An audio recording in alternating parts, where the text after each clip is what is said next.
International monetary fund यानी IMF ने वित्त वर्ष 2024-25 के लिए भारत की जीडीपी ग्रोथ का अनुमान 0.2% से बढ़ाकर 7% कर दिया है। प्राइवेट कंजम्पशन की बेहतर संभावनाओं के चलते ग्रोथ का अनुमान बढ़ाया गया है। वहीं पिछले महीने आरबीआई ने जीडीपी ग्रोथ का अनुमान 7.2% बताया था। आईएमएफ ने वित्त वर्ष 2025-26 के लिए जीडीपी अनुमान 6.5% बताया है। चलिए एक और खबर आपको बता दें कि केंद्र सरकार ने नीति आयोग का पुनर्गठन कर दिया है। मोदी सरकार के तीसरे टर्म में नीति आयोग के पुनर्गठन को सरकार ने मंजूरी दे दी है। कृषि और किसान कल्याण मंत्री शिवराज सिंह चौहान समेत स्वास्थ्य और परिवार कल्याण मंत्री जगत प्रकाश नड्डा और भारी उद्योग मंत्री एचडी कुमारस्वामी नीति आयोग के एक्स ऑफिशियो यानी नए पदेन सदस्य बने हैं। वहीं पीएम मोदी नीति आयोग के अध्यक्ष और सुमन केबेरी नीति आयोग के उपाध्यक्ष बने रहेंगे। दूसरे पूर्णकालिक सदस्यों के पद में कोई बदलाव नहीं किया गया है। नीति आयोग के एक्स ऑफिशियो सदस्यों में रक्षा मंत्री राजनाथ सिंह, गृह मंत्री अमित शाह, कृषि मंत्री शिवराज सिंह चौहान और वित्त मंत्री निर्मला सीतारमण का नाम भी शामिल है। इसके अलावा सड़क परिवहन मंत्री नितिन गडकरी, स्वास्थ्य मंत्री जेपी नड्डा और एचडी कुमार स्वामी का नाम विशेष आमंत्रित सदस्यों में भी शामिल किया गया है। बजट से जुड़ी हुई खबर की, इस बार के बजट में सरकार पैसेंजर सेगमेंट में बड़े बदलाव करने जा रही है। इसमें 75,000 से ज्यादा की आबादी वाले शहरों को ज्यादा तरजीह दी जाएगी। रेलवे बजट से जुड़ी एक्सक्लूसिव खबर लेकर जुड़ गए हैं हमारे सहयोगी समीर दीक्षित। समीर, बताएं। आगामी यूनियन बजट में सरकार का रेलवे सेक्टर पर विशेष फोकस रहने वाला है।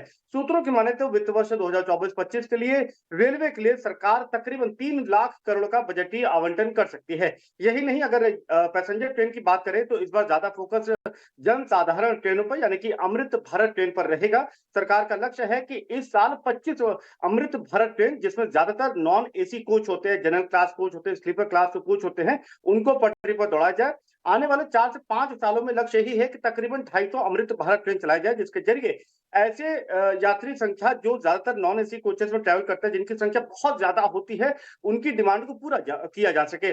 दूसरा है वंदे भारत ट्रेन। वंदे भारत ट्रेन पर भी सरकार का पूरा फोकस लगातार बना हुआ है। वंदे भारत जो चेयर कार बेस्ड ट्रेन है, 2 दर्जन से ज्यादा इस साल चलाने का लक्ष्य है। लेकिन सबसे दिलचस्प बात यह है कि पहली स्लीपर वंदे भारत ट्रेन का टेस्ट ट्रायल संभवतः इसी साल 15 अगस्त से पहले शुरू हो जाएगा और उसके बाद कोशिश ये की जाएगी कि तकरीबन आधा दर्जन या 8 से 10 वंदे भारत स्लीपर ट्रेनों को लंबी दूरी पर चलाया जा सके। इसके साथ ही साथ वंदे मेट्रो ट्रेन, जिनको डिजाइन ऐसा किया गया है कि 150 किलोमीटर का जो इंटरसिटी ट्रेन ट्रेवल है उसको एक रीडिफाइन किया जाए, नया अनुभव दिया जा सके, तो वंदे मेट्रो ट्रेन का ट्रायल भी जल्द शुरू होगा और ऐसी तकरीबन 8-10 वंदे मेट्रो ट्रेन को भी जल्द चलाने की योजना है। सरकार का चूंकि अमृत भारत ट्रेन पर फोकस है, लिहाजा 10,000 नॉन एसी कोचेस के प्रोडक्शन के लिए भी आदेश जारी कर दिया गया है। उसका भी जिक्र हम आगामी बजट में होता हुआ देख सकते हैं। एक और दिलचस्प बात यह है कि ये बहुत संभव है कि बजट में इस बात का जिक्र हो कि रेलवे ऐसे छोटे शहरों या कस्बों जिनकी आबादी संख्या 75,000 है या इसके आसपास है, तो उनको भी रेलवे पर जोड़ना चाहेगी, रेल नेटवर्क पर लाना चाहेगी। तो उसके लिए भी सरकार इस साल टारगेट रखेगी और आगे बढ़ेगी।